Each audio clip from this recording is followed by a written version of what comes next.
Hamusna mga amigo, amiga, igmanghod. Kay makarigo kita sa dalakit. Ada katahom san tunog san tubig. O diba, napakalinaw, matinawon. Ayan, nano kuno kay dili ako nagbibisaya, Tagalog ang akong gindo voice over sa akong mga vlog. Syempre, kay mas damo man ako sin followers na mga dili Bisaya. Kaya amin ako na ano kay Tagalog ang akong i-istorya kapag ako nagbo-voice over. Kay syempre, para maintindihan ninda. Kay kung dili ninda maintindihan, paano man sinda mag-comment? Paano man sinda mag-like? Paano sinda ka-relate?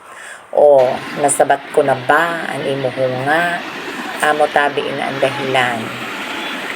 So, adan, kikita mo naman, napakatinaw san tubig. O, yan, di ba?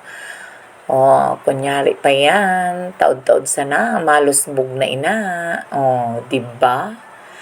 Naglublob na sa natural na bathtub. O, di ba? Din ka sana may jacuzzi. Flowing and water. O, di ba?